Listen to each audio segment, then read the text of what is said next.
And we move now to Ben Simmons wanting out. The Philadelphia Inquirer reports that Simmons has told Sixers ownership and management he no longer wants to remain on that team. The three-time All-Star does not intend to report to training camp when it starts at the end of September, which is in just a few weeks. Pablo, what does this do to the Sixers?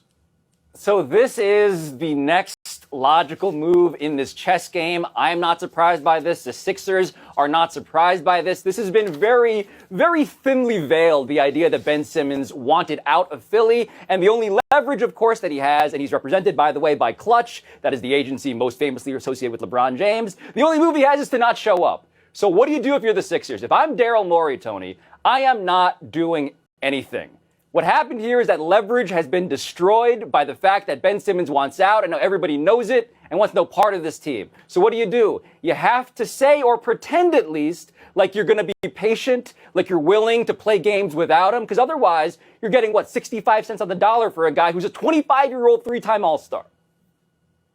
This is exactly how I felt, and I know you're the person who invented Trust the Process.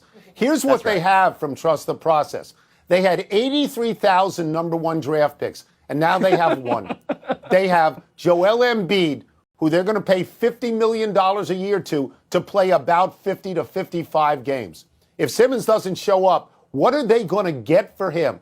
They got no squad. You're not going to get Damian Lillard for a guy who just announced, I'm not going back no matter what. You're not going to get that.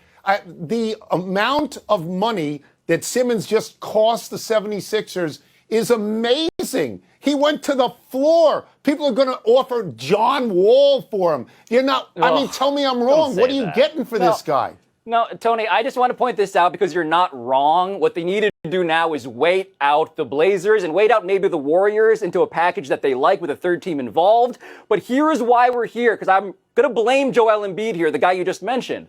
He was handling this with his emotions and not his brain. If you wanted Ben Simmons out of your life, you should not have insulted Ben Simmons publicly. Doc Rivers was doing the same thing. What you do is you lie and you say, I love this guy, and therefore you get a deal that your general manager might actually enjoy. But because everyone was way too public with their emotions, they're at a place where, of course, Ben Simmons wants no part of you either. The Philadelphia 76ers are not going to get value for this guy, as you pointed out. But whoever lands him is going to get him basically for nothing. And they're going to get, I believe, a great player. Thanks for watching ESPN on YouTube. For live streaming sports and premium content, subscribe to ESPN+.